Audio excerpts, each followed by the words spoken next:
What is going on, everybody? Thank you again for joining me for another BG-Cast Wednesday podcast.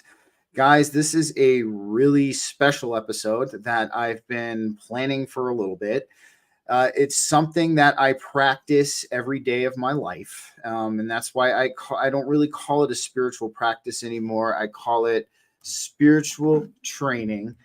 And I think if we look at this from this mindset, we can go farther with this. It adds a new element, a new energy to what we're trying to achieve when it comes to our own self mastery and our own spiritual evolution. And I have two really cool people who both also have their own spiritual training that they undergo and that they do each on a daily basis. And guys, the first guy, I've had him on twice before.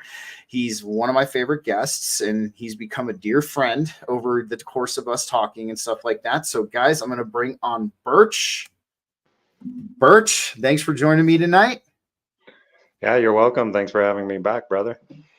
Anytime. And then I also have guys, you have seen me on the End of Days Roundtable, and I've been on End of Days Radio. He's also has his own series, Threshold Saints, he's working on right now. He is also works with Nick at the Occult Rejects. Guys, Jin the Ninja. Hey, Steve. Hey, Burch. Thanks for having me on. I really appreciate it. It's great to work together finally. And yeah, it's great to see you again, Steve. Obviously, we see each other every Friday for the last couple of weeks, and that's great. And yeah, I'm looking forward to it. Well, guys, let's kind of dive right in. So I mean, essentially, what we're bringing to the table tonight is, I know each of you have your own metaphysical and spiritual training routines, and I as well. And I think right now this is what we have in our spiritual growth and our spiritual evolution. It's a very underutilized thing that I think we can all be working on. So, Burch, let's start with you in your history of, what you've been doing to spiritually train yourself. And then we'll get to Jin. And then, I'll kind of go into a little bit of a background of what I'm doing, just so people can get examples of what to look for when we're talking about this. Great. Well, yeah, there was some audio interference there for a second. I was getting worried, but it looks like it passed. Oh, thankfully.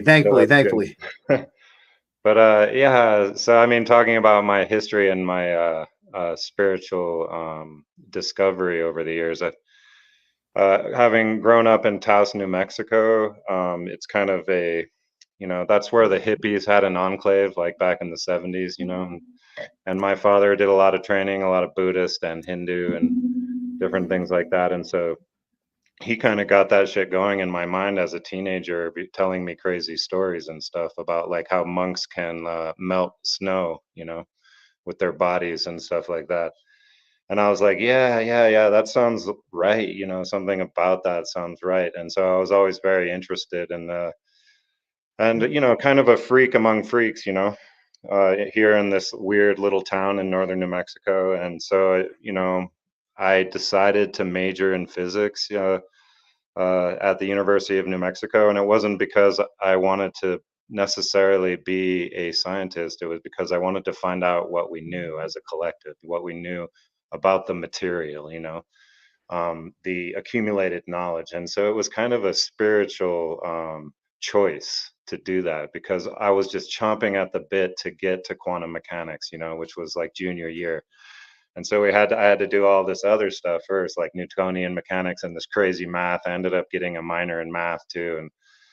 And and it was just really, I wanted to find out how it is that consciousness can affect the totality, the reality, how the observer necessarily changes what is observed. And so I felt like that was really a spiritual, attempt at understanding what's happening spiritually with awareness and consciousness. And so it began there, and then, because I was majoring in that, I always felt like there was something, like, it sounds cliche, but I wanted to change the world, right? And in physics, I found that, a full block to that approach. Like, I was like, I won't be able to do shit if I go forward with a PhD in this. I'll just have to do what my advisor says, and I want to be radical, you know. And so I immediately went to design school, and I was like, design is where the new enters our, you know, our reality.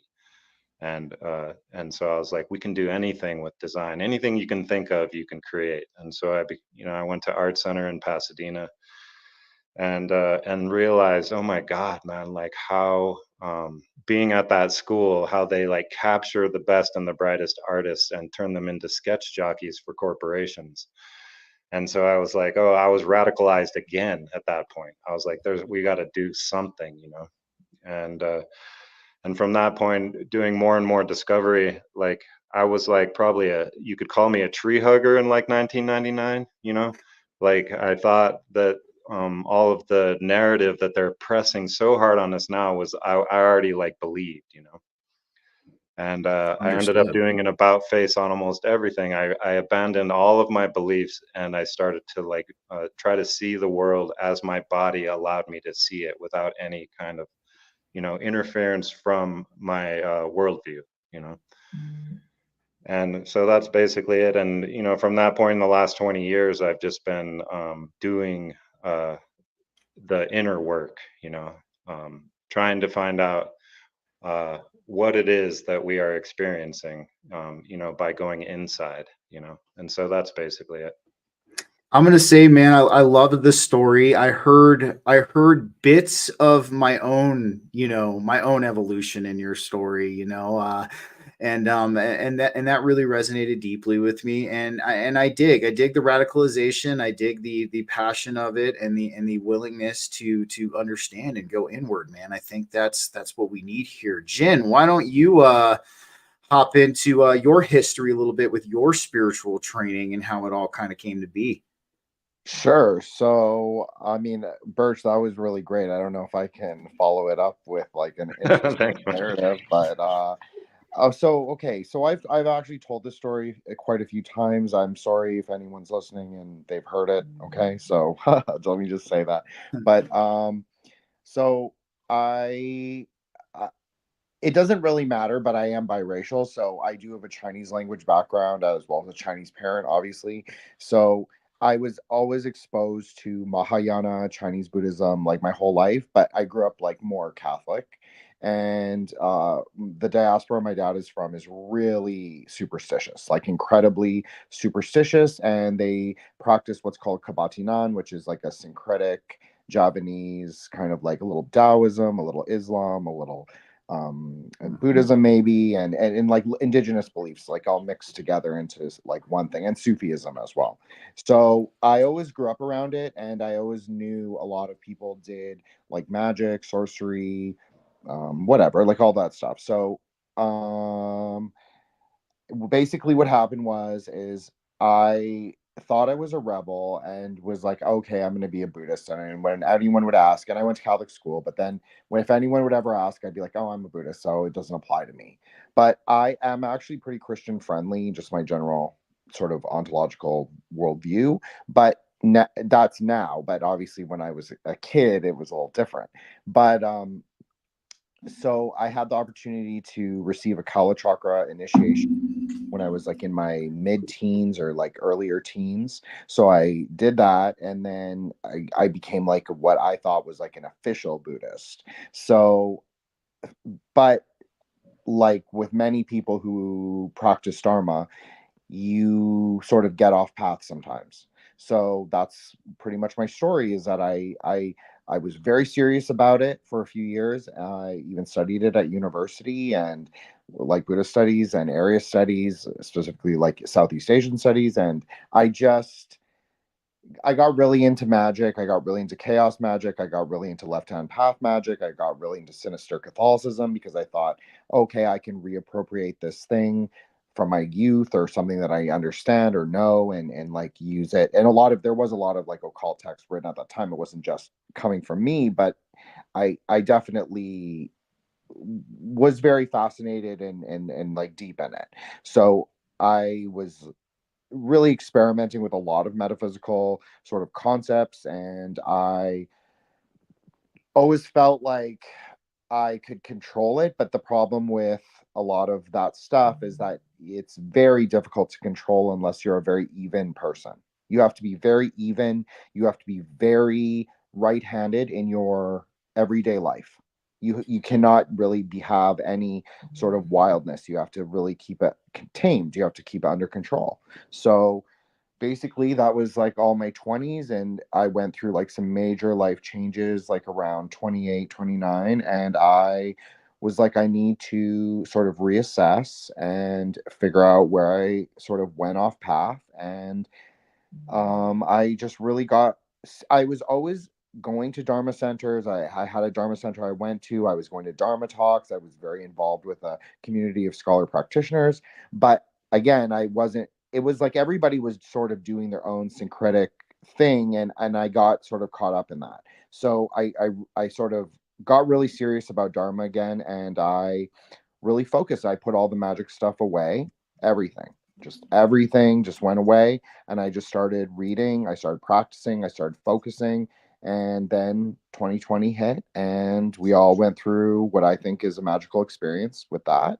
And basically that's my story. And I got asked to go on a podcast to sort of do I was posting a lot about this tantric grouping of goddesses called the Mahavidya, which are a syncretic grouping from Nepal. And I did like an 11-part series with Subconscious Realms, shout out General Lee.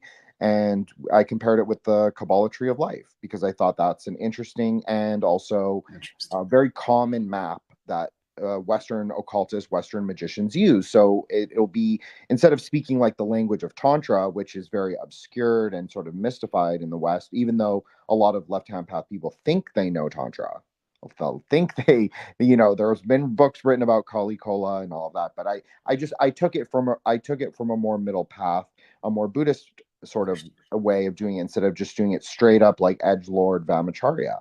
So I did that, and then I was like, okay, where do I go from here? So I was like, I'm gonna do my own show eventually, and I got asked to do many other shows. I was very lucky in that way that I got asked on to do other series, like with Nick doing a 3-part series on the art of Tantra, among other things. But that was some of my like more magically oriented things. And then yeah, I did my own show, but my show is about metaphysics in general. It's not just about Buddhism, but obviously I really am serious about Dharma, so I talk about it probably a lot, as Steve knows.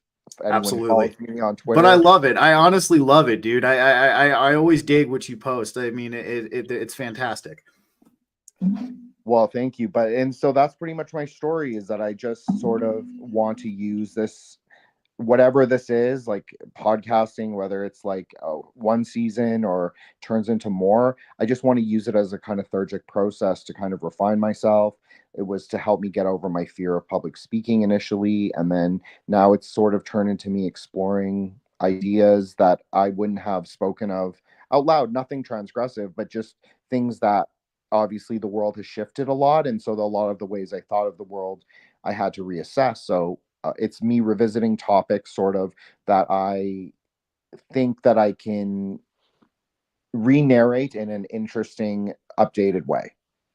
So absolutely.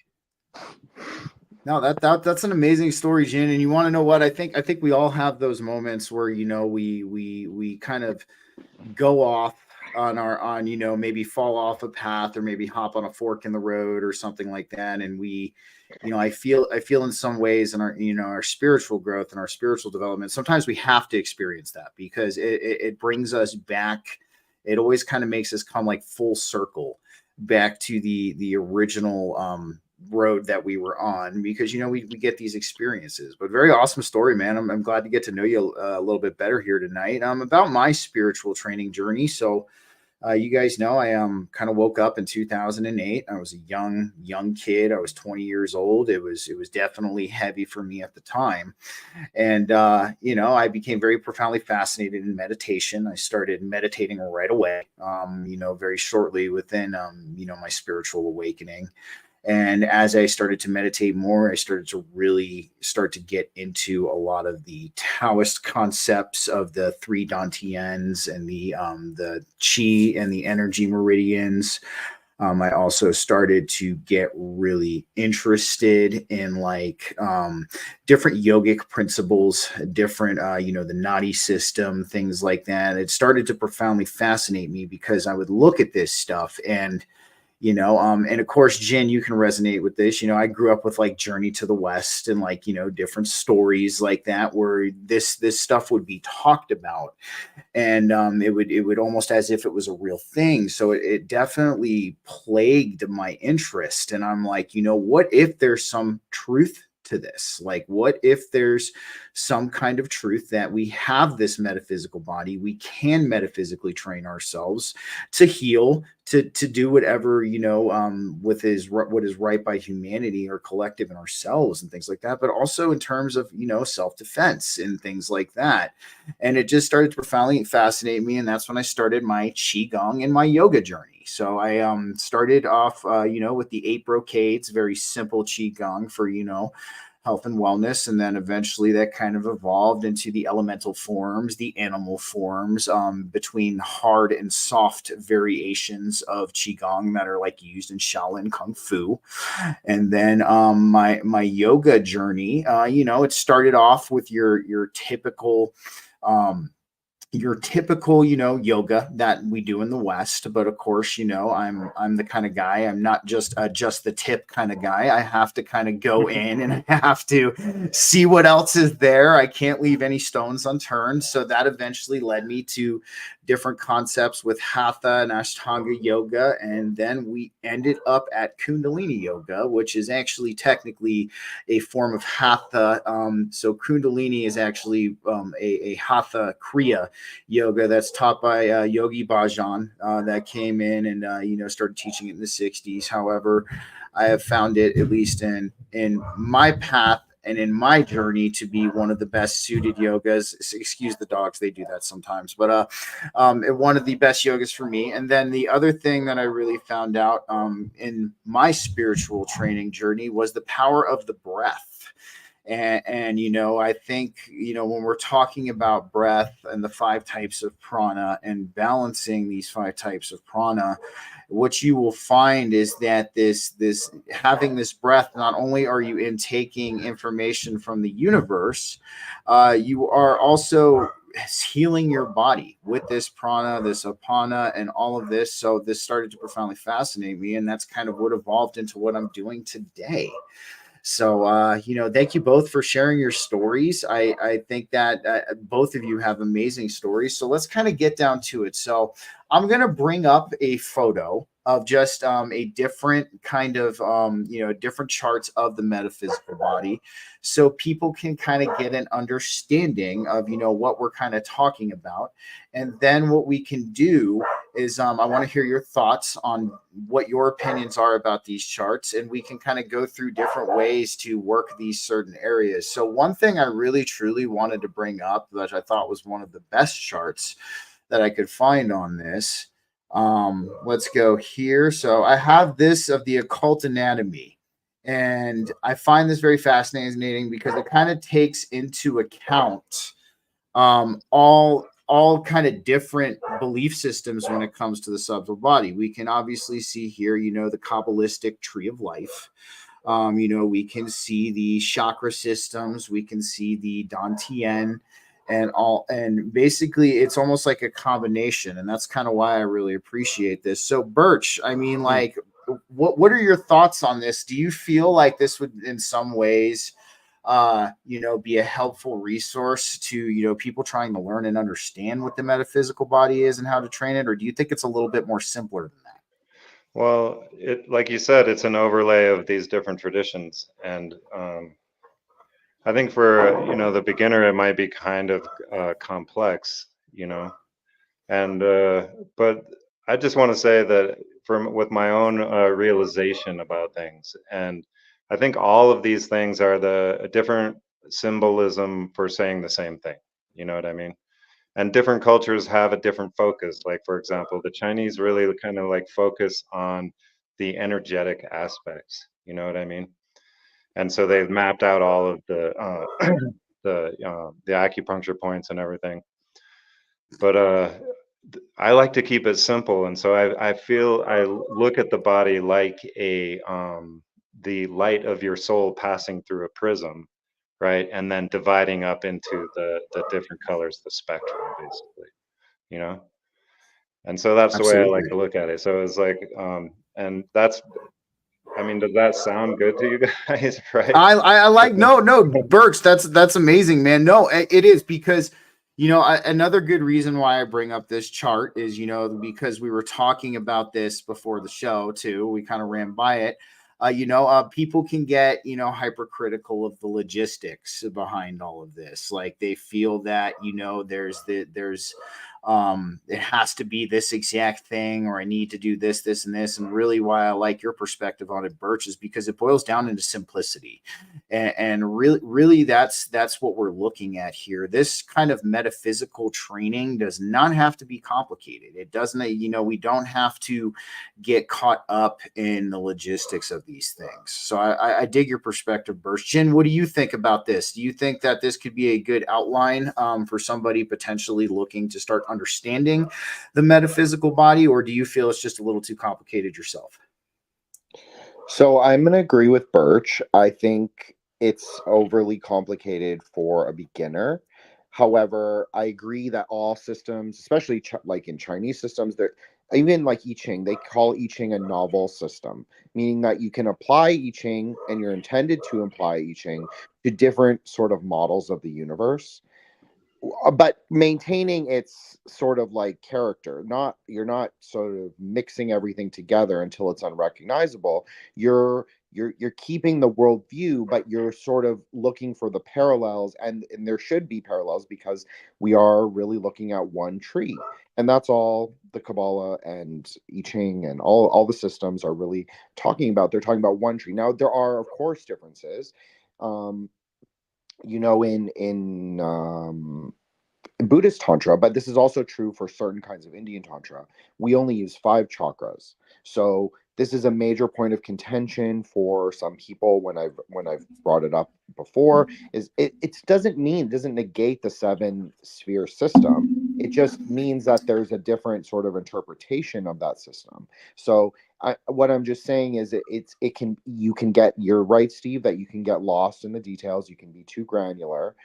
I do think that, and I agree with Birch again, that colors for me, especially for like the study of Kabbalah, that really helped me, like incredibly, like the visualization, seeing the densities, like knowing the different densities of the colors and where they should appear in the meditation. And this is also true for Tantra. This is also true for I Ching. This is also true for, it's basically the same again, but it's just the colors match very closely, even throughout the different systems. So it just is a very useful tool, and also to understand the densities, that there are meanings, hidden layers of meaning. Maybe there's 7 layers of meaning, maybe there's 5 layers of meaning. Obviously it depends on your sort of outlook. But yeah, I think this is a little complicated, but I don't think it's bad. I just think it's aspirational for a beginner. It's not necessarily what they should go for initially.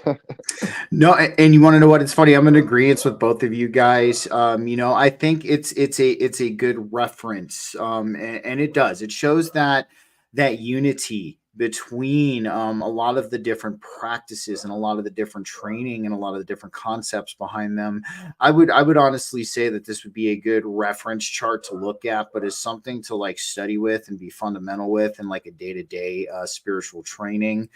Yeah, I do find it a little overcomplicated, and I appreciate both of y'all's opinions on this. So one thing I'm going to talk about, since we're kind of talking about Chinese Buddhism and the Chinese concepts, I want to bring up the 3 Dantians, because I think that life force energy and cultivating life force energy is a very simple thing that we all can do, that can not only benefit our our overall health, but help kind of even strengthen that bridge, that connection with our our true divine nature. So I'm going to go ahead and bring up the 3 Dantians, and Birch, I kind of want to pick your brain real quick on how we can cultivate chi, and the techniques that we can use. And I know you're really well versed on this. So this is just a photo of the 3 Dantians. And as we were just talking about with the previous chart, we can see here that there's a very kind of a huge similarity between the third eye chakra, the heart chakra, and the solar plexus chakra as well.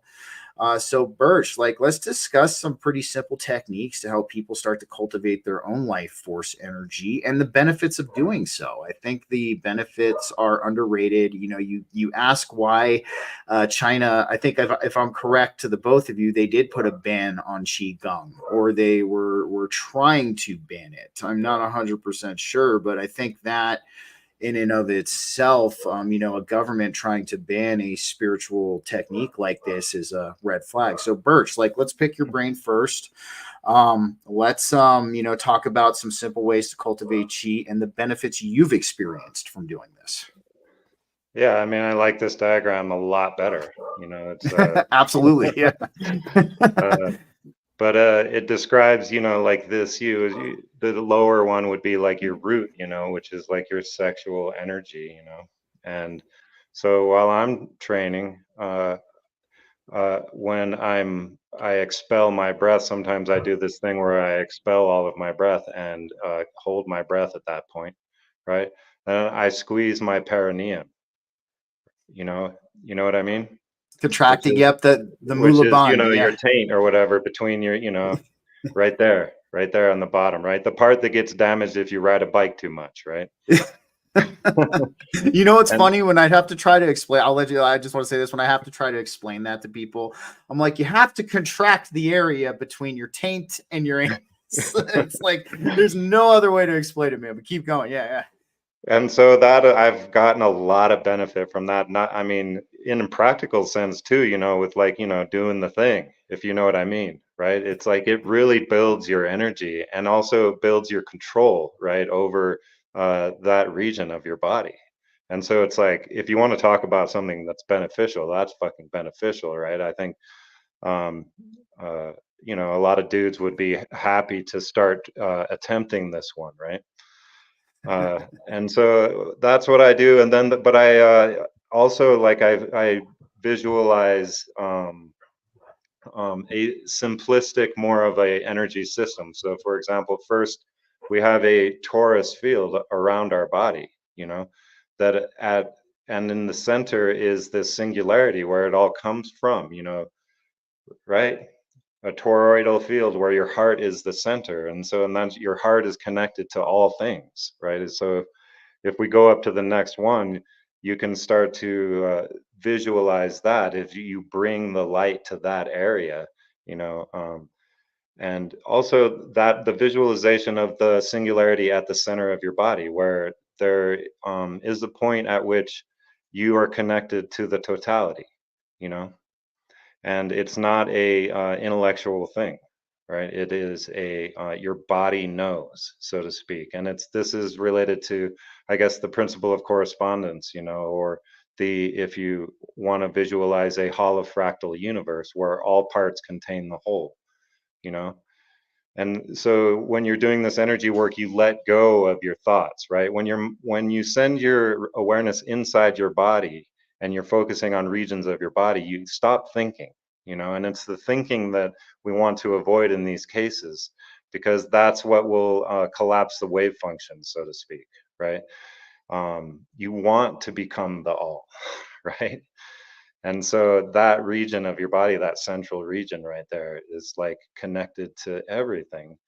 And so when you stop thinking, your psychological sense of self is diminished or dissolved.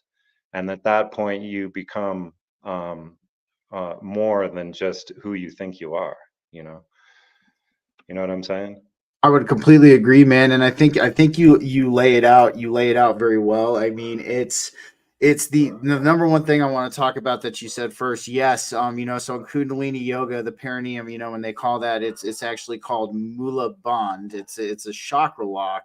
That's what they call it, at least. But no, the benefits from that, I think, are completely underrated. I mean, not only will it help you with the downstairs game, don't get me wrong, it will definitely help kind of move that energy up from the lower triangle of your Yeah. energy up into the higher triangle, like you were saying, yeah, go ahead. But I just want to make that point because you're talking about something that I forgot to put in, which is Yeah. it's not like your body is like, it won't lie to you, like your mind will lie to you to try to protect your identity, right?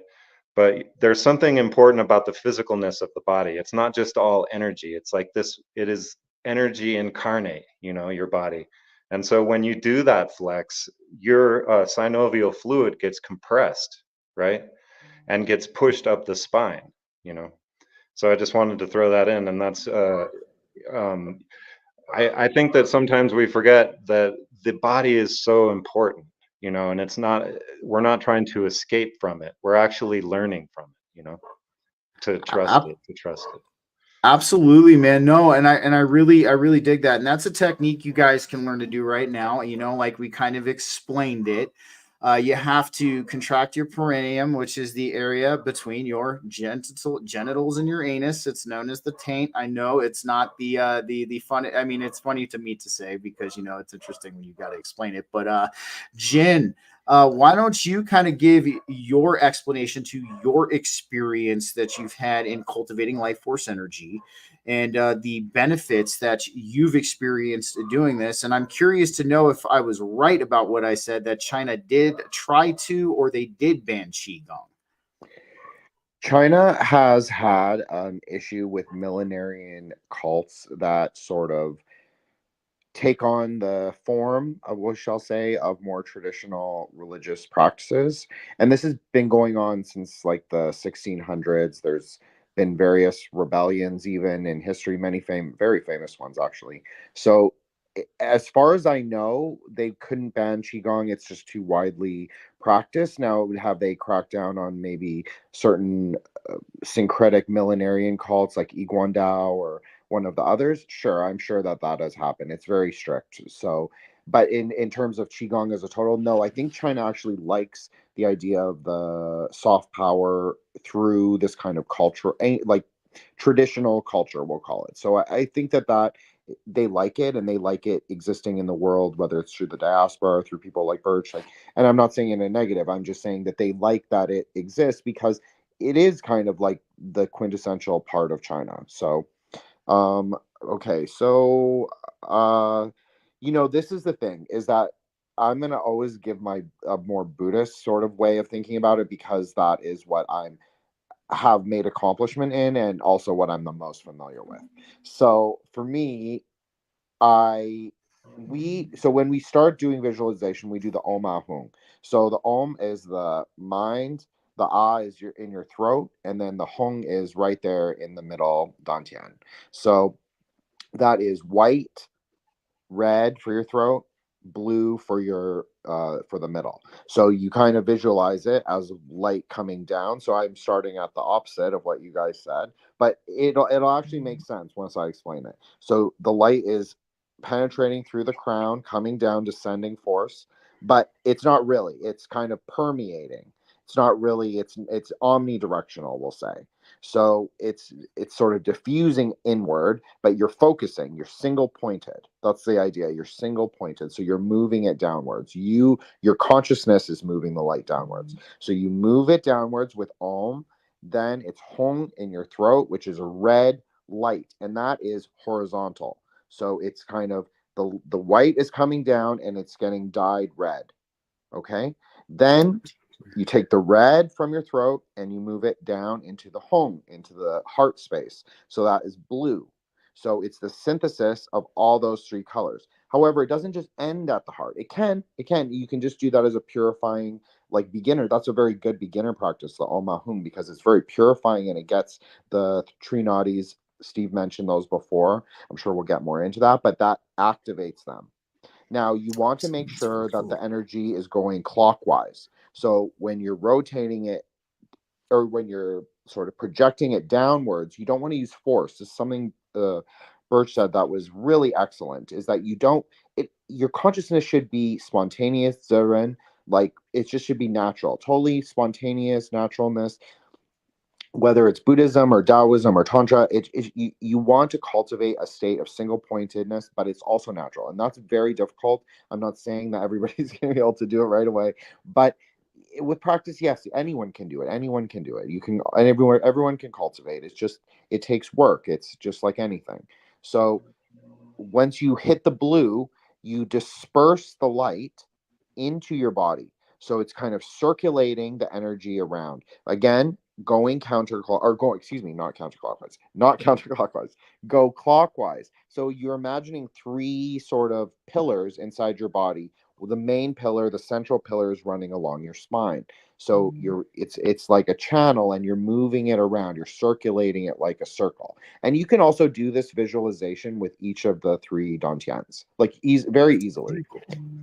So, and then, but we would have a different color associated with the lower, which would be green or orange, depending on your system. So I do think that system really, in some ways, matters, because it teaches you the proper way, at least in their thinking, of how to unlock each channel, because everybody will have a slight variation on doing that. So I think it's important, at least at the beginning, to follow like the steps as they are written out or laid out for you, because if you don't, you can make mistakes, and you can lock channels that are meant to be open. So I just think it's easier to follow one system, at least right at the beginning. That's just that's my 2 cents. But and I'm with you, man. I'm with you, and I agree. I think, when we're first starting to learn this stuff, and we're starting to kind of, I say we recultivate the awareness. That's kind of the term that I like to use when we're talking about this stuff, because this exists within us already, and it always has. And it is just recultivating the awareness that it is there. And that's why kind of like I'm in this camp of Kundalini yoga. I don't think you have to awaken your Kundalini. I think your Kundalini is already there. You just have to remember it's there. You have to cultivate it being there. And I think you kind of laid that out good. And, one thing awesome as well is a lot of people might find, like, that they can train one system better, or one system seems to kind of resonate with them a little bit more than another particular system. And, in that case too, I would say, like, most definitely, give everything a shot, try it, and, find what resonates most with you. Of course, that's even getting down to the simplicity about it, man. But, very interesting practice. I'm going to have you send that to me, because I definitely want to give it a try and experience that for myself. So thank you, Jen. I appreciate that, man. And kind of the way I cultivate chi, guys. I wouldn't say it's it's very almost traditional qigong, as well as, like, a lot of traditional Shaolin qigong as well.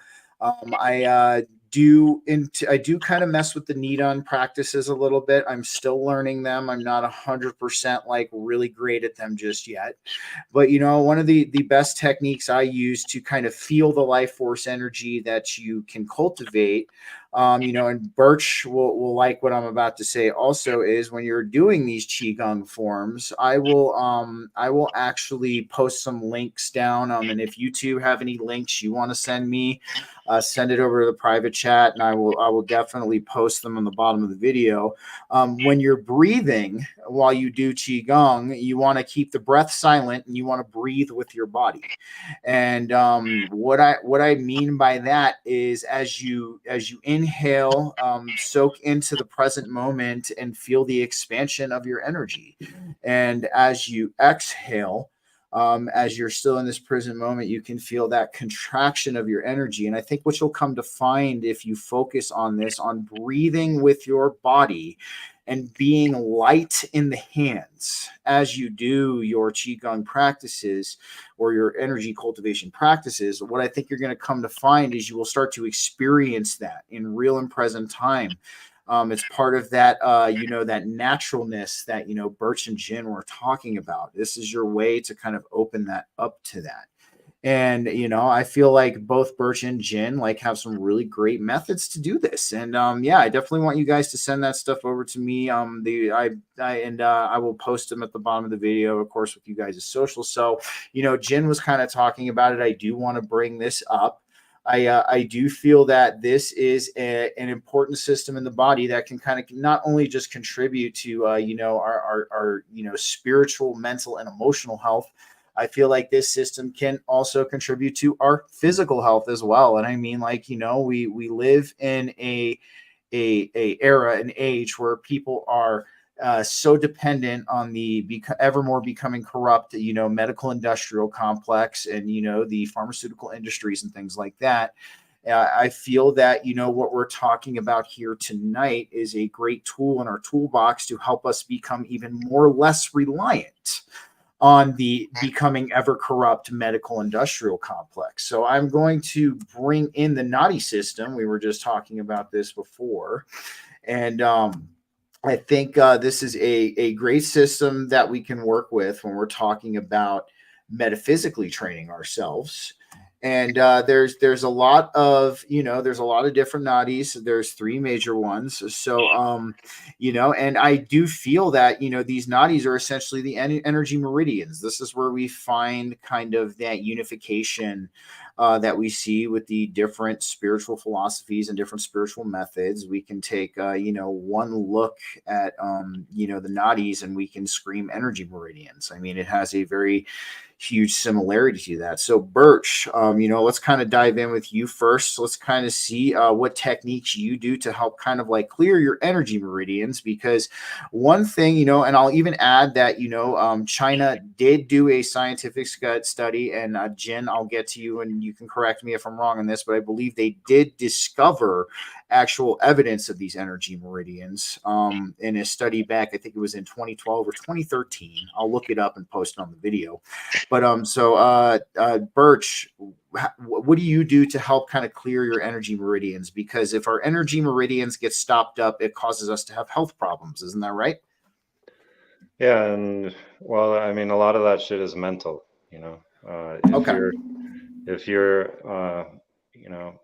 got on a hamster wheel and you're doing shit that you don't like and that you're beholden to others and you don't get to be what you're drawn to be, then you'll clog all your shit up for sure, Absolutely. I and agree so with you that. have Yeah. to, but also the important thing is like it's I mean it's really like I try to keep this simple, you guys, because it can be all of the techniques and all of the information can be overwhelming, Absolutely. and and so a lot of this stuff is training your mind, which is and actually allowing your it's not necessarily training your mind, it's just allowing it to fall away, and what I'm saying is really your intellect, not your intelligence, and so but looking at this picture,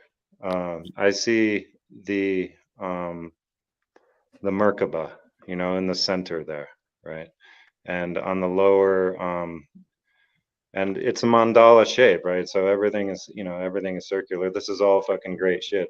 The other thing I want to say too is like if we're looking for scientific proof that this shit is real, it's like Einstein said when they saw gravitational lensing or a double imaging of a star behind a large gravitational body. They're like, dude, your theory has been proven, and he was like, I fucking know, you know.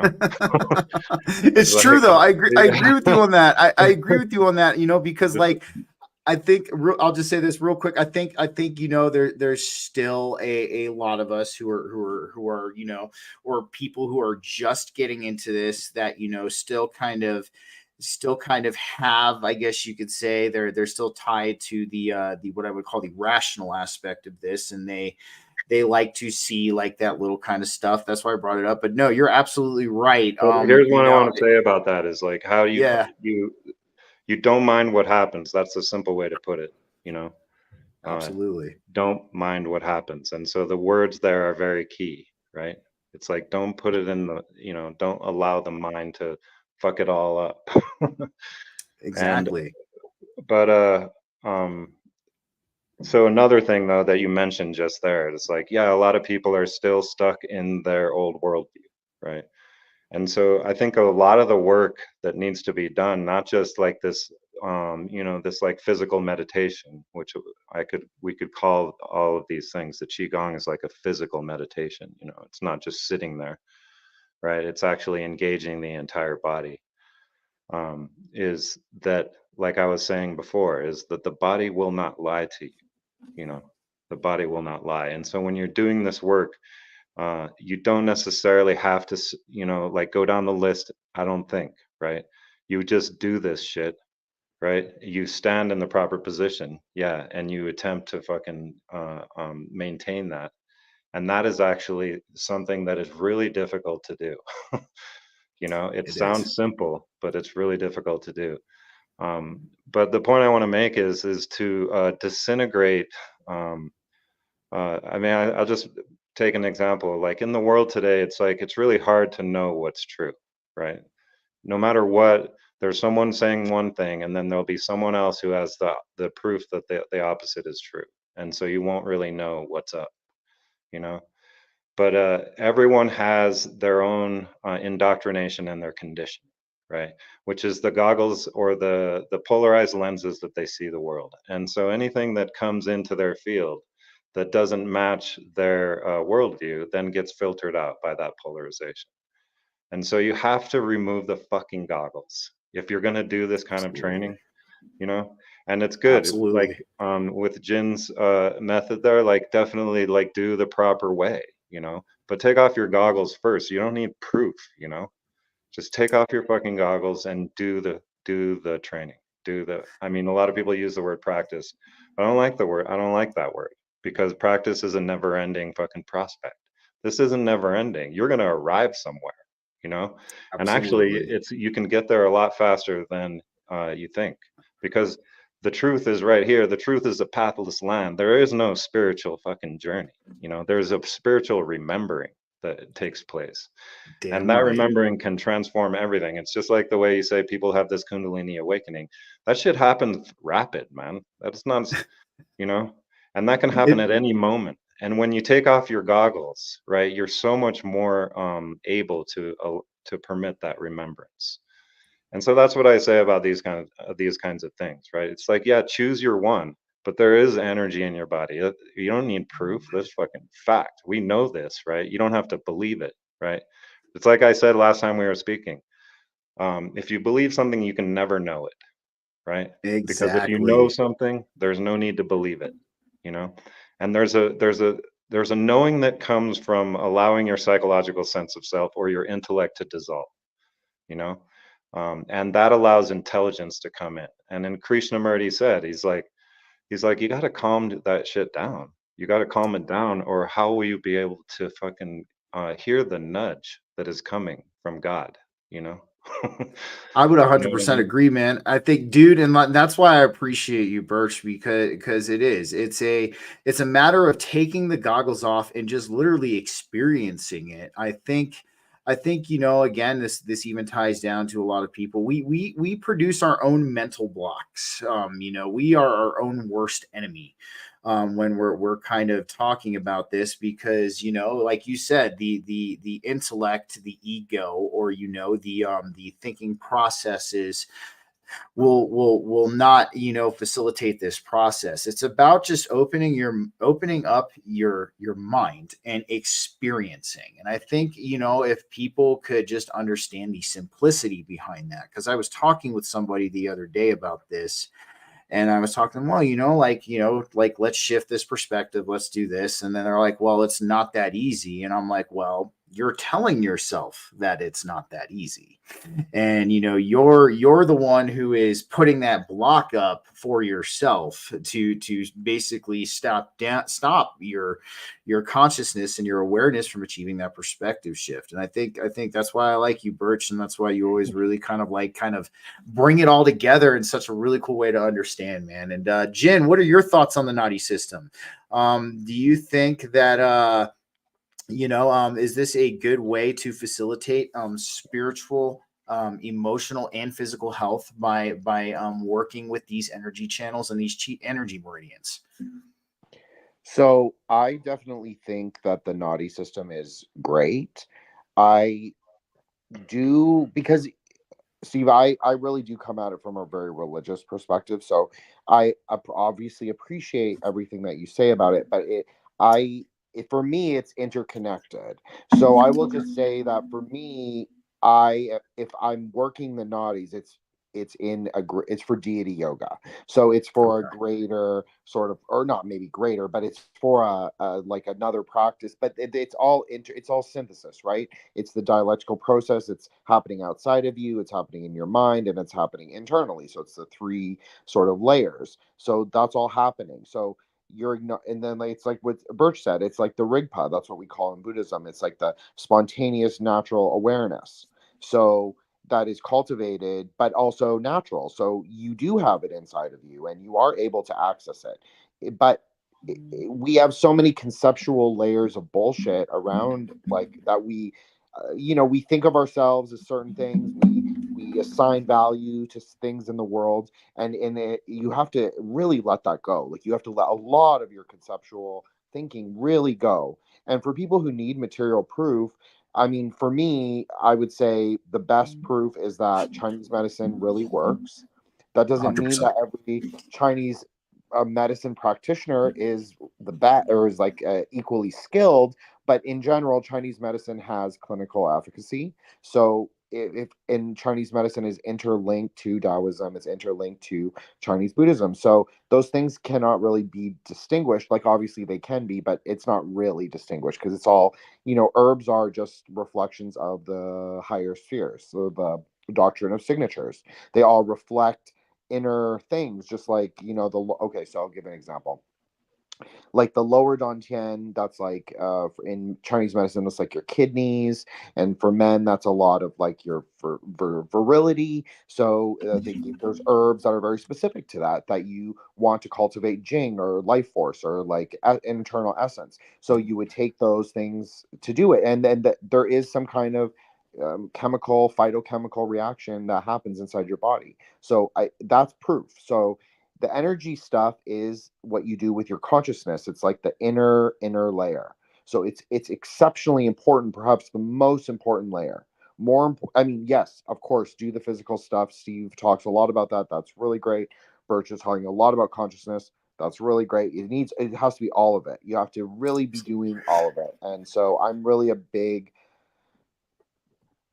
so for me, I definitely do the Trinadis. I like the system. I think it's a great sort of map of the body. It's not the only one. I like other ones, but this I think is a very strong system, and I think that you can get a lot of results on it, but you have to really work it. And so I like that what Birch said about, don't think of it as a practice because you are going to arrive somewhere. Yes, for sure. And you know I think for me, I think take it like as a day-to-day thing. Like, I just, when I get up, I wake up at like 4:35. I'm like praying in within like 30 to 40 minutes. So that's me. But everybody's going to have differences and like how they interact with their whatever, not practice but not practice. But I think that for me, it's just, I try and activate all three layers. So I'm trying to, that's what So deity yoga is. It's to activate consciousness, it's to activate internally. I'm doing the visualization for the internal, and I'm also trying to cultivate sort of like how I can cope with the things outside of my sadhana.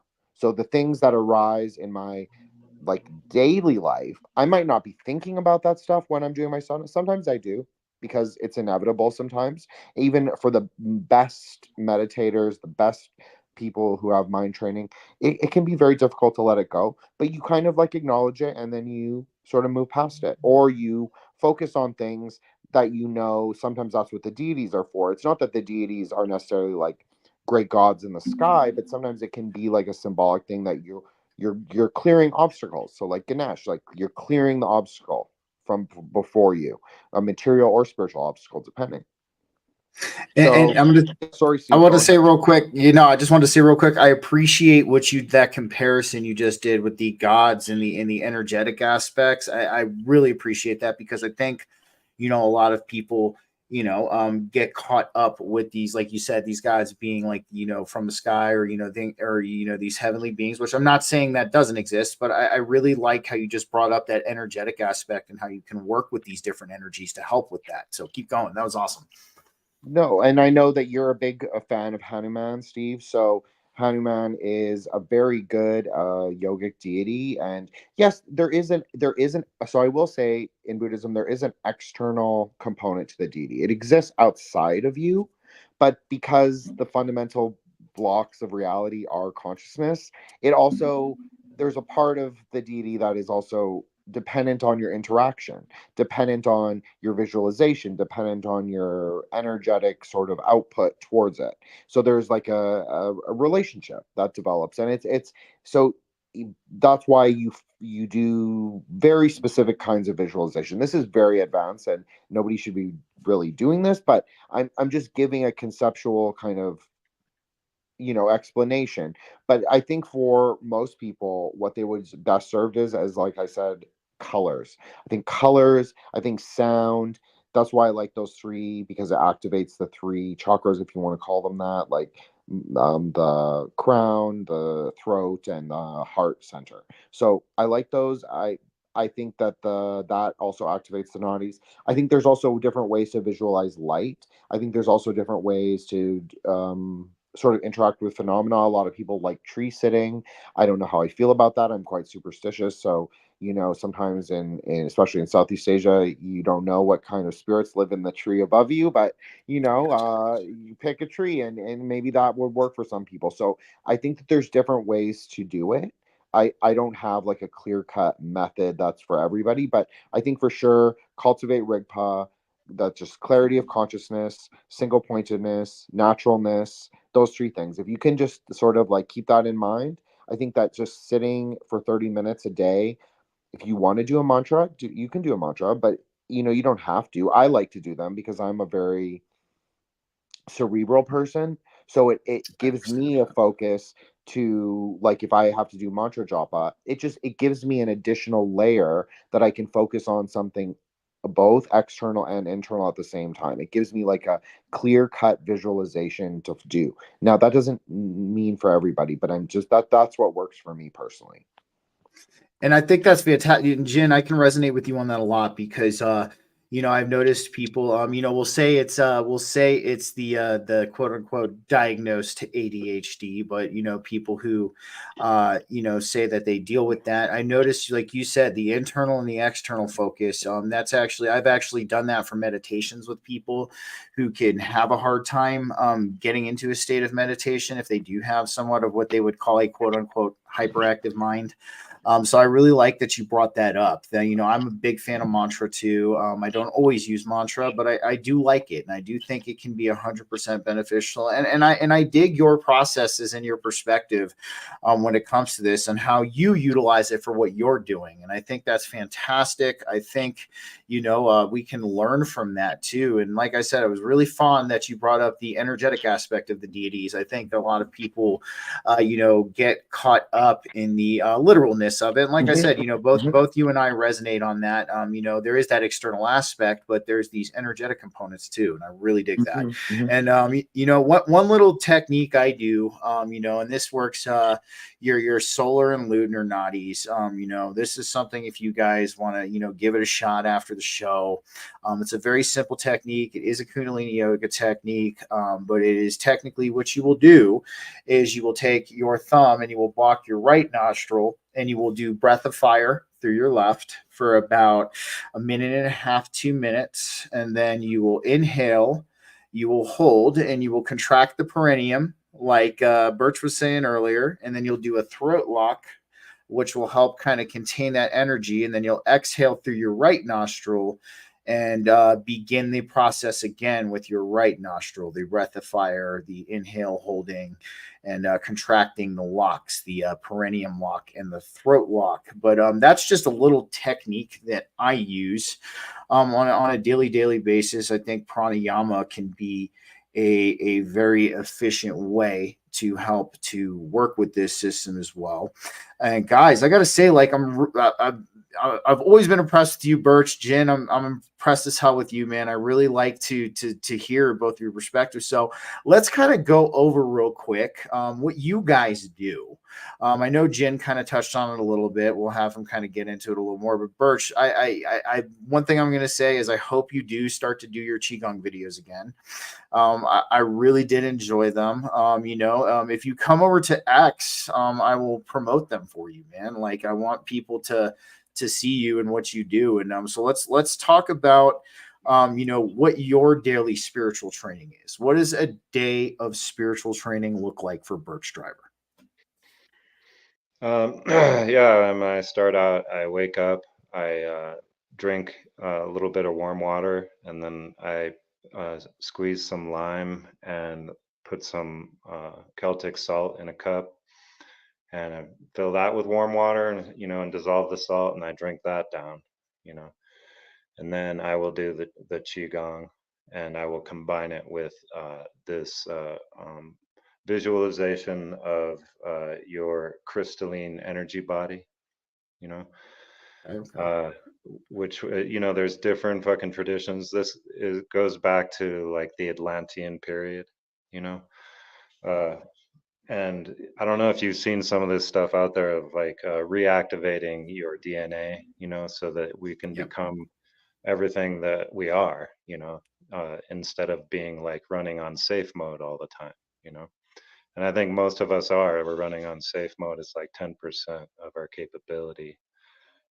And so I it's would like agree with that it's 100%. a it's a spinning of your energetic crystalline structure, right? And getting it all spun up, um, so that it's the flow is active, But the qigong, the thing that I talk about is that hearing of the silence, which is, I think, most people don't comprehend when I say that, but it's like the Taoist principle of the transcendental aspect of reality, which is the unseen, the unheard, and the intangible, right? All kind of coalesce into this one thing when you shut down your mind, you know Absolutely, and 100%. and so you get this this access, right? And so it's like, it's not like you're not cognitive, you're actually more than you would be. It's like I always say, and this comes from Krishnamurti and the Tao,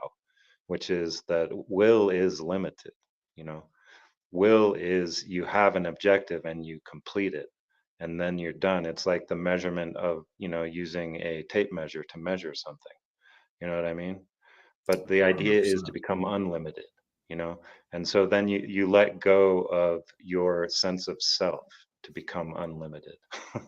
And so the qigong actually, it trains that into you when you're doing the standing in the horse stance, and this is a tradition that comes from the teachers of Ip Man. you know my teacher learned from the guy who learned from him, you know and so it's like they they keep it simple, and they teach you that it's that your body teaches you, right? That your body will teach you, you know I agree with and that so much. It's and it's so and good. but the other thing that I do is I fast, right? And I don't fast every day, but I do a lot. And so it's like this asceticism, right, is not an escape of the body, but a permission for the body to become stronger. And so the qigong, when you do it for a long time, it's like it becomes fucking hard, you know. And then when you train, see, I'm an athlete, right? So I want to be strong, right? I want to get stronger. I want to be faster, even at my age, right?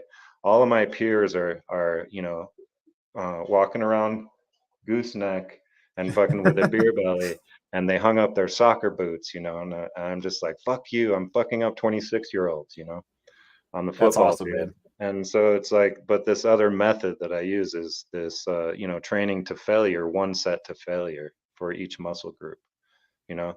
And so that is like, it's something that, it, uh, if I would just use the word evolutionary, even though evolutionary theory has some huge holes in it. But if you think about, hunter gatherer, right? If you're out in the field as a hunter-gatherer and your muscles fail and you survive, right, your body will say, time to be stronger, you know? I And love it. so this Yes. isn't like this Western fucking idea of performance at the gym. This is about failure, you know? And so that's how you get stronger. And it's a hard sell for a lot of these Western ideas. And I think also, I mean, this kind of spiritual work is also a hard sell. And that's why I was resistant a little bit to all of the steps and the methods, you know, because it's a way to sell it to Westerners. It's like, oh, if I do it like this, then I'm doing it right and I'm getting all these benefits, you know. And it's like, just fucking stand, just stand and train and fast and shut the fuck up. That's what I I do. love it, dude. I love it. I love it, man. No, Birch, and you know, like I remember us talking about that the last time you were on here, the HIT method. I've been implementing that myself, and I'm with you. You know, I think in the Western, you know, it's funny when you try. You know, a lot of people say, and I'm sure Jen will get a kick out of this. You can't live an Eastern path in a Western world, but you most certainly can. It just takes, you know, some a little bit of I guess you could say kind of integration with it. But no, I really like what you do, Birch. I fast myself. I'll get into that a little bit later, but I like how your method, and one thing I find absolutely cool is that you're still staying in great shape at your age, man. I think that's an underrated thing. And you know how big I am on health and fitness. I think that is the key to, you know, one of the biggest keys to being walking, talking, and thinking until you decide to leave this plane of existence. It definitely helps with that. Thank you so much, Birch. Jin, let's chat with you a little bit. What's a day of spiritual training look like for Jin the Ninja? Well, again, Burch gave me a really hard thing to follow up. But actually, I really appreciate what something he said, and I just want to say this up first, is that I agree with him is that the method can be overly complicated. And yes, I do think it is a bit commodified sometimes. But I do also think that we know that there's a clear path from teacher to teacher if other people have used the method to realize. So I do think that there is a use in the method. Now, do I think it can be convoluted? Absolutely, of course. That's obviously true. So I agree with that. And I also think that just doing it, like just shutting the fuck up, like Birch said, and doing it rather than talking about it or like thinking about it or reading about it, you have to do it. You can't just like look at the book and be like, yeah, I'm a Buddhist, or yeah, I'm practicing, or yeah, I'm a Taoist and just reading the I Ching, or like Eva Wong or something. You have to actually do it. Like you have to do the work. So just like with fitness, like 100%. you can't just read a fitness book, or you can't read Bruce Lee and be like, okay, I'm like doing fitness. No, you're just reading about it. Like you're not doing it. So you have to do it. You have to do it every day if you can. That is the optimal. So for me, if I skip a sadhana, I feel it. I feel it all day, every day. I love to do it. I mean not every day I don't love to do it, but some most of the time, like 99% of the time I love to do it. It is challenging sometimes. Some days it's I'm not in the mood, I'm not in the mindset, but I still do it anyway. Whether I do a condensed practice or I sort of like do a longer sort of one. So for me, I get up, I do water offering, sang offering, which is incense offering, or cedar tips, also we use in Tibetan. So, and then also a lamp offering, butter lamp. So I do those three things. Then I probably do guru prayers, guru yoga, maybe Vajrasattva, which is a great beginner practice. So if anyone's interested in like a really good beginner your Buddhist practice, that Vajrasattva is really great and for very beginner friendly. And then I do maybe deity yoga or some other higher practice, maybe or maybe not. So that's it. And then in the evening I do like a what's called evening sang offering. So you do like your incense, you change your water, or you throw it out into the plants for the day, and yeah, you just kind of tidy up your altar and kind of say your intentions for, especially if you're practicing Dzogchen or dream yoga and you're trying to like get into like a lucid dreaming state. That's really important because the altar is just, it's just a way to clarify like your internal world, your internal space. It's not that the altar is so important. Obviously, people attach value to it and meaning, but really, it's like when you keep it clean, when you keep it tidy, when you refresh your offerings, you're just showing respect. You're showing respect to the Buddhas, but you're also showing respect to yourself. You're showing it's kind of like working out in a way. You're showing respect to your body by working out, while you're showing respect to your mind by doing those kind of tasks. And also, it shows that you can sort of layer. You can think in conceptual layers of processes, and then so you'll be able to, through practice, be able to just do it non-conceptually. You'll be able to just do it without thinking about it. You'll just let it go, sort of let those like mistakes and all of that stuff go. You'll just get really good at it. And so I find that that really helps. What else do I do? I mean, as I said, I'm a big mantra japa person. That's my like number one sadhana thing that I love. I get a lot out of my rosary practice. That's just for me. It's a lot of Western Buddhists though, because again, like Steve was saying, you have monkey mind. I mean, I have monkey mind, so it helps. It gives you, and also sound. Sound is very activating for the channels and very activating for the spheres. So the sound is as important as color. The sound is as important as everything else. It's another layer of another tool in your kit to sort of do it. So I loved using that. My Tibetan bowl. Some people use tingsha, which are the Tibetan handbells. That's a more advanced practice. I don't use those, but some people do. Some people use the bell.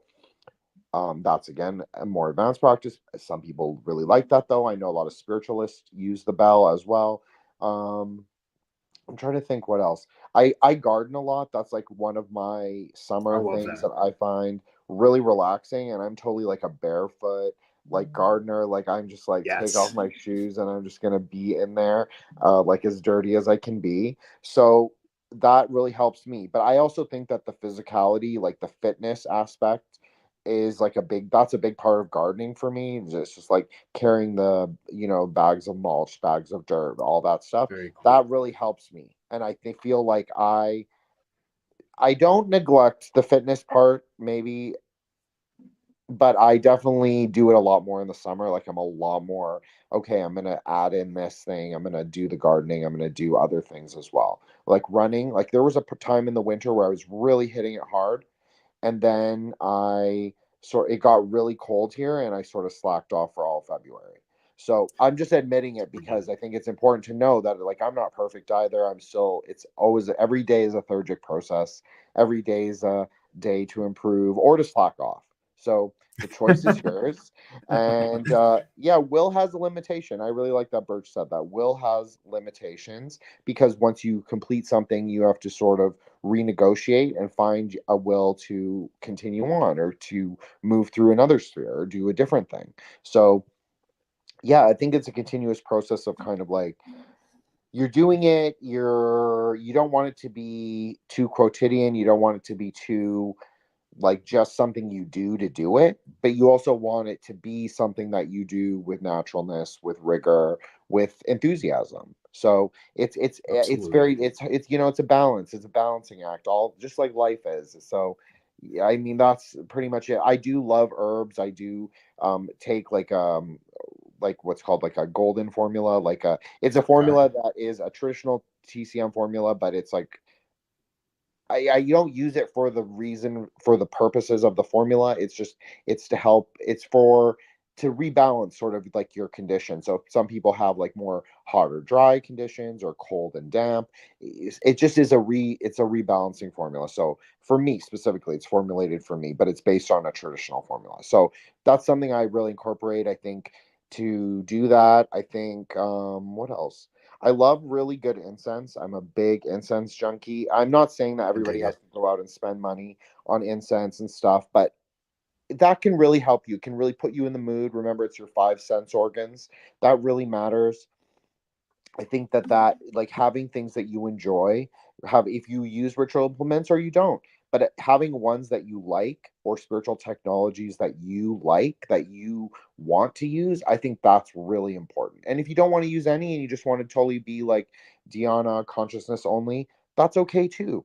But it has to be something that you are going to do, because again, there is no point to talk about it if you're not going to do it. So that would be my advice.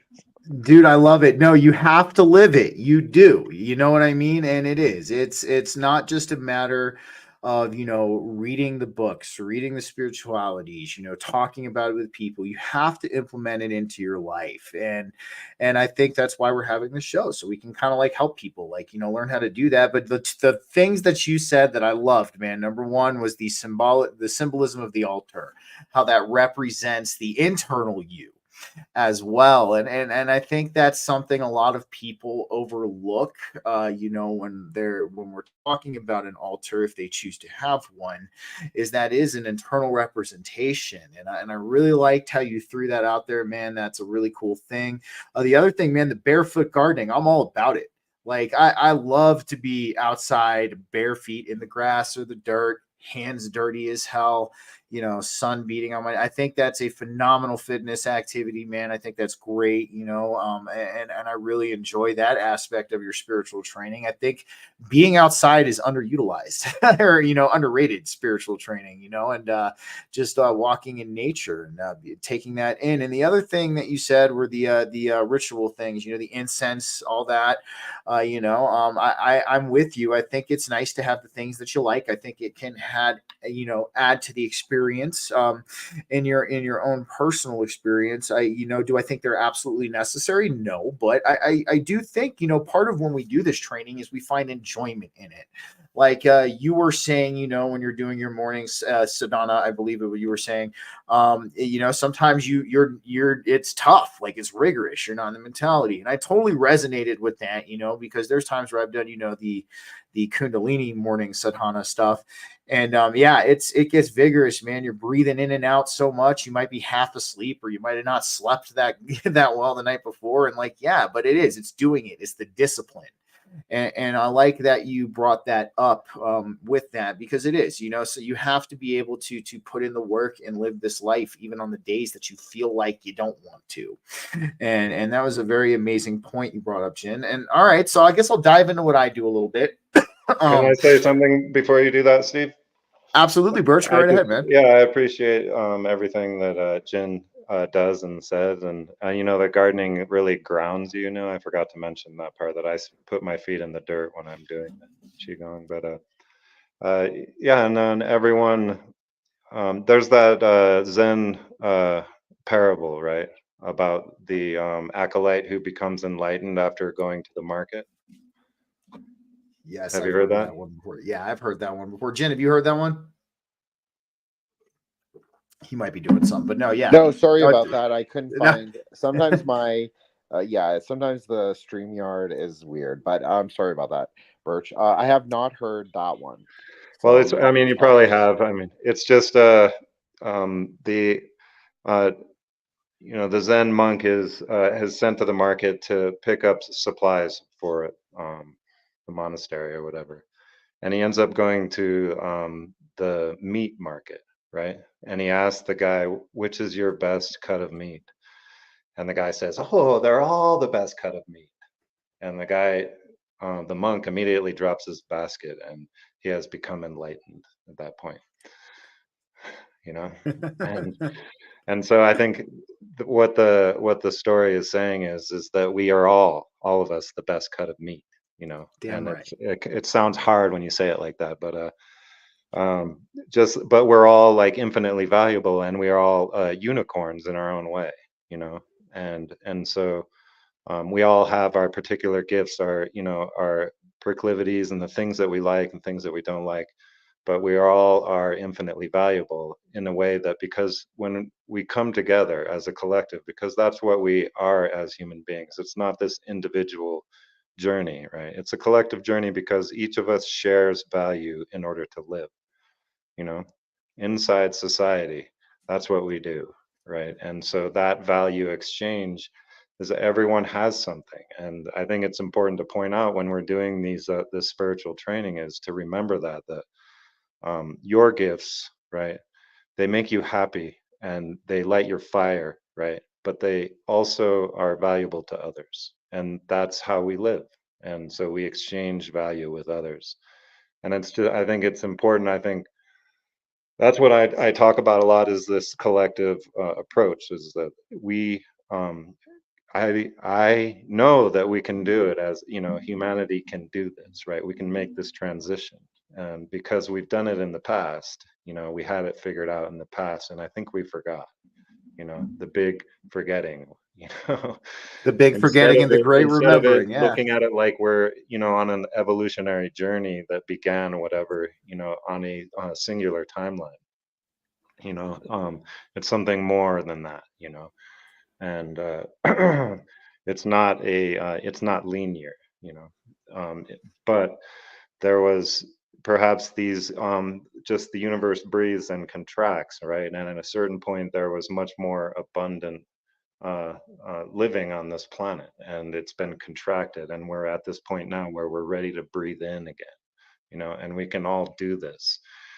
We can create organization without leadership. This is something that I talk about. But we have to, each of us, make this psychological transformation that permits that, in which that we're not always walking around defending our sense of self, like, because that's a never-ending prospect, and you'll be patching that boat till it fucking gets, you know, collapsed by a wave or whatever, you know.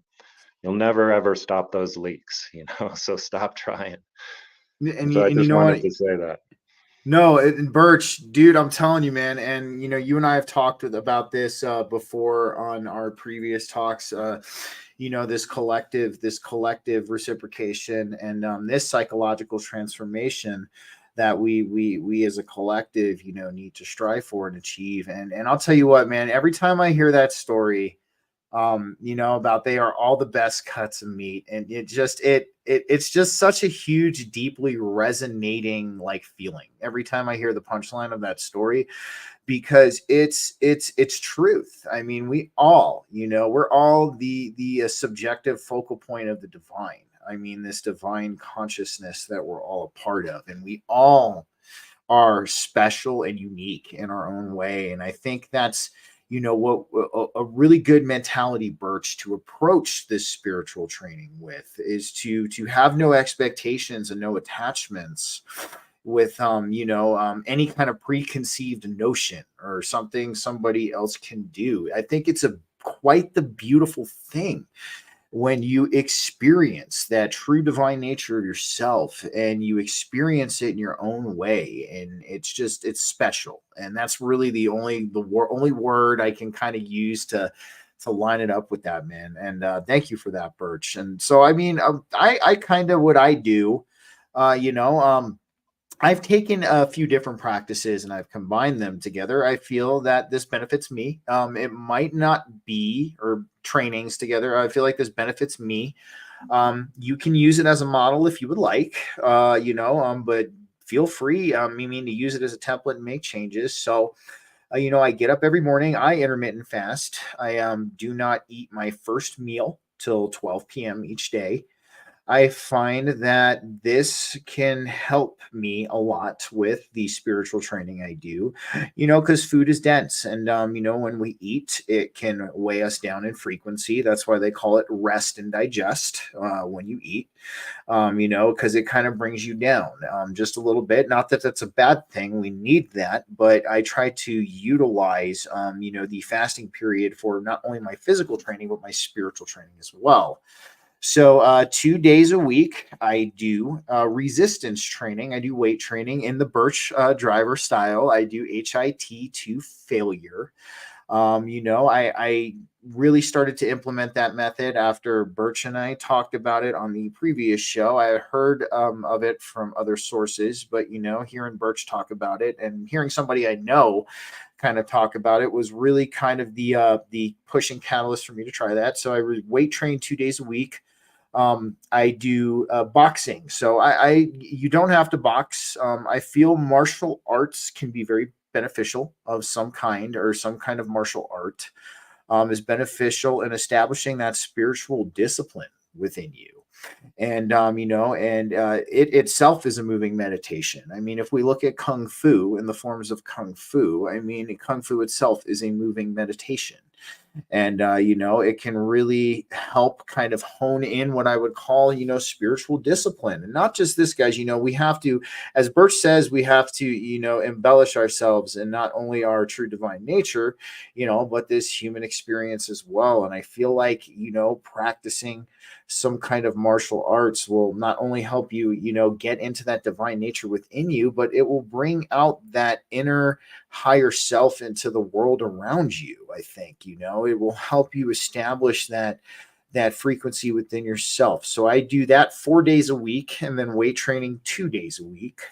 And then I kind of have a little recipe that I like to do as far as my training. I do a Kriya set, and then I do Qigong forms, and then I finish off with the Wim Hof method breath work. And I feel Kriya is a very beneficial way. If there's one thing you can experience at least in my opinion, the two things where you can experience your energy, your divine nature, your kundalini, whatever you want to call it, whatever name you choose to call it, or if you just want to accept it as is with no name, that's always great too. But I feel that Kriya yoga, such as Kundalini or Hatha, and the Qigong forms are two ways you can kind of experience that instantaneously. I mean, I can't tell you guys. I've not only has this setup, really helped me kind of understand a lot of what Burch is saying as far as the naturalness of this all. You can literally feel the energy kind of soaring through your body. It's a very interesting experience. And, a lot of us who are on the spiritual evolution, on our own spiritual revolution or spirals, we have a lot of high energy. And, I feel like, we receive this information and this energy from the divine, and sometimes we don't know how to utilize it exactly, or break it down, or integrate it within us. And I feel that this setup that I do, at least for me, is a good way to learn what those energies feel like and how to integrate them, not only into your subtle body, but your physical body as well. So you can experience, the energy and the true divine nature that's flowing within you. And I tell you, I will die on this hill. If you do a Kundalini Kriya set, I guarantee you're going to have some kind of experience the first time. Same thing with the Qigong 8 brocades and the elemental sequences of Qigong. You are going to feel something, and that's 100%. And then I kind of end off with breath work. I do a mantra later, but we'll get to that. And I end off with breath work, and I feel that, the universe is giving us information. It's always there's information all around us. There is prana, that cosmic prana too, that we could take advantage of. And, really what is, at least in my eyes, one of the best ways to do it is to do that breath, is to breathe deeply, and to understand that aspect, that the breath is the bridge between the consciousness and the body. And the stronger that bridge is, the better your awareness and your ability to let go of that intellectual side, and to bring the state of meditation into your waking life. And that's just something that I'm big on. I think a lot of people, they sit there and they do their meditation for 5, 10, 15, 20 minutes each day. And then they get up and they no longer try to bring that with them into their waking world. I think one thing we have to try to do is to achieve that flow state, or to achieve that, meditation through waking life, or having that aspect of that, what I would call inner true awareness. I think it can not only be of benefit to us, to experience the divine and all that it has to offer, but it also kind of helps you be the controller of your reality, at least in my opinion. And kind of touching on what Jen does, I do a mantra. I've been doing this mantra for almost 2 years now. Crap, this is interesting. So, as far as mantras go, pick one that resonates with you. I feel that the repetition and the work with the mantra is truly the way to bring it forth into your consciousness, and to your not only internal reality, but your external reality as well. You can't just say it one time and expect it to work. It has to be a repetitive process. Mantras kind of work like muscles. They're like accumulation. So the more that you say the mantra, the more it gets embedded into you. So I do a city mantra, which is the Hanuman combined protection mantra. I've been kind of a unofficial Hanuman Bhakti for a little bit. And, this mantra has profoundly helped me in my day-to-day life, but, I digress. Let's get back to it. This is how simple it is, guys. I mean, I'm sure there's, people like me who can be a tad overzealous. But I enjoy that though. I mean, I enjoy doing the work. It's something I profoundly look forward to, like every day. It's like the highlight of my day. And it like sets me up for the rest of my day when I have to become electrician Steve and go into work and climb through attics and, climb through lift heavy things up ladders, things like that. It prepares me for that. And that's my simple recipe, you guys. It's really nothing to it. And of course, I'm available for questions. Burch is available for questions. Jen is available for questions. And I guess really what I can take from both of these very fine, intelligent gentlemen here is don't overcomplicate this, guys. Like we were talking about, people can get lost in the details. I feel the one point that I really got from you two is that intent. You know what I mean? Is putting forth that intent into what you're doing and allowing it to just be, accepting it for what it is. Okay, don't walk into it with preconceived notions and drop the goddamn goggles, Burch. Like I'm telling you, man. Now, that was the one thing you said tonight where I'm like, thank you. So, guys, we're hitting the hour and a half mark. We're gonna kind of start winding down. Burch, why don't you kind of go through where everybody can find you? And I really do hope you start doing those qigong videos again. 100%, man. Yeah. Well, what I was doing on IG was I'd wake up and I was doing my thing, except that I was like, what was happening in my mind, I was also talking to y'all, So there's on my camera roll, if you want, there's tons of content, right? And it's kind of, me, it's not ranting, although sometimes it is, but it's talking about how we can make this transition, the collective, like that's what I'm focused on a lot is doing the impossible, right? Because when you set out to do the impossible, in fact, I think Nietzsche even said, he's like, what else is worth doing except the impossible? You know what I mean? Which is to, fucking stop this pattern that we're on, stop the Groundhog Day of our civilization. We continually, each generation wakes up and forgets, and we just repeat the same pattern. And that's what I see happening, right? The younger people now, they're like, holy fuck, they're seeing all the bullshit. And it is a little different this time. But every generation before also said that, like Gore Vidal, he was like, there's no difference between the Republican and the Democratic Party. He said that in '69, and it just goes, man. you can go all the way back to William Wallace, and all the way back to fucking Troy, and we've been fucking this up since then, even before then, right? And so this time, right, we can figure this shit out, right? This time we can get this done. And so that's what I talk about is how we can come together and crystallize this exchange of value, which is our nature. Our nature is not, the big lie is that we are, competitive and selfish, but that's our condition, and our condition can be healed.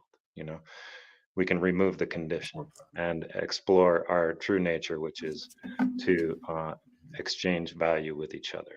Because if you look around, that's what we do, right? That's what we fucking do, and it's all of the bullshit is unnecessary.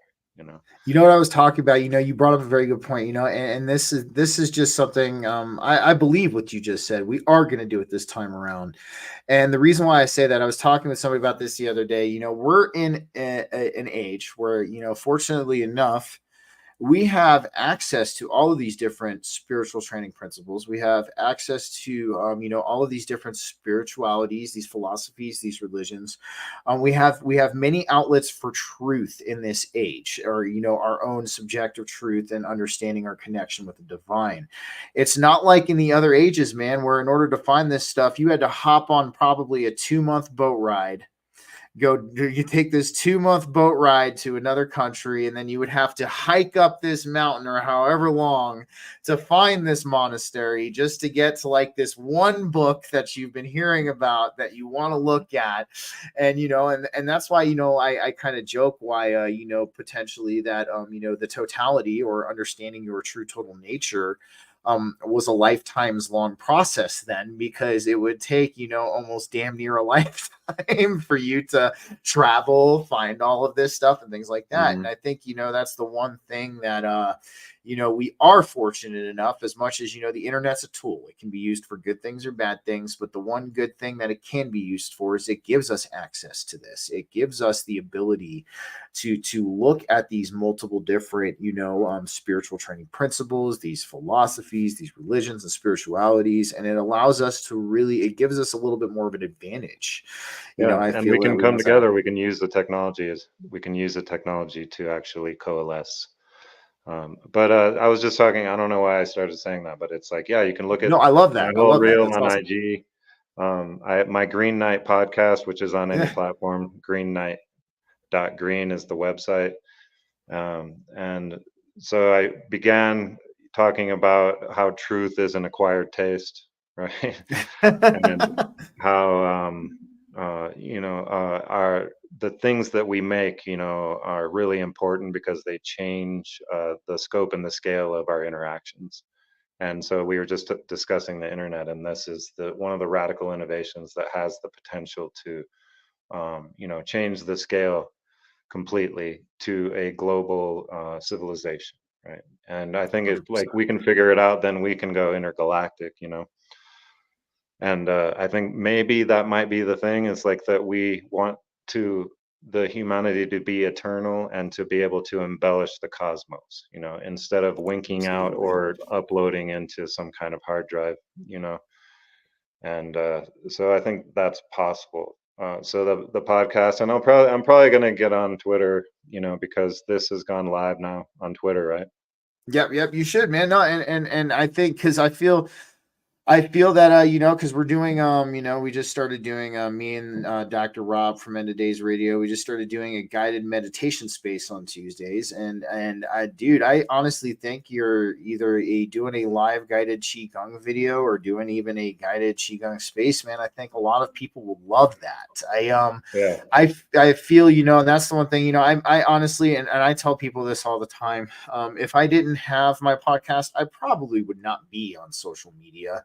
The podcast is a huge reason I am on social media, but I find that when you're on X, it reaches a lot more people. I think and there's more people to see what you're trying to heal the world with, man. And so that's why I kind of have gone that route. But man, I got to tell you what, Birch, it is not always it's not always a pleasure. It's always a pleasure, and it's always an honor to have you on, man. Thanks, I always enjoy sitting down and talking with you. You have personally facilitated a lot of ideas and growth in me, man, and I want to thank you for that. And Dude, you definitely have, man. I'm being sincere as fuck when I say that. I tell everybody about Green Knight podcast. I'm like, you need to listen to this guy. Like, you do. I always forget that it's a series, so you start from one. Otherwise, you might not understand some. I get pretty deep. I use a lot of big words, And my girlfriend told me, she was like, you know what, you're right, but it took me 1.5 years to figure out what the fuck you were saying. and so it's like, work on your presentation, make it more approachable. But like everyone has different things, and I'm trying to, but whatever. I do what I can. Man. Hey, that's what we're all doing, man. And we're always works in progress, and but no, guys, I highly recommend you check out Green Knight podcast. I will get Jin's details. He is on End of Days Radio. He works with the Occult Rejects. I will get his series name. I saw it when he was here. I will get all of his info for you guys and post this. Burch, hang out for a second while I end this. Guys, I want to thank you for joining me for another BG Cast Wednesday Live podcast. I hope you found this informative. I feel like we didn't get a chance to touch on everything I would have liked to, but that's how it always is. So we'll definitely be doing a round 2 here in the future on this. And I would love to hear your guys' feedback on this episode, like the symbolic lens one. I don't ask for much. Just leave me a comment. Let me know what you think and where we can improve next time in helping you guys understand spiritual training. All right, y'all. Have a great night. Thanks again for joining me, and I will see you guys next week.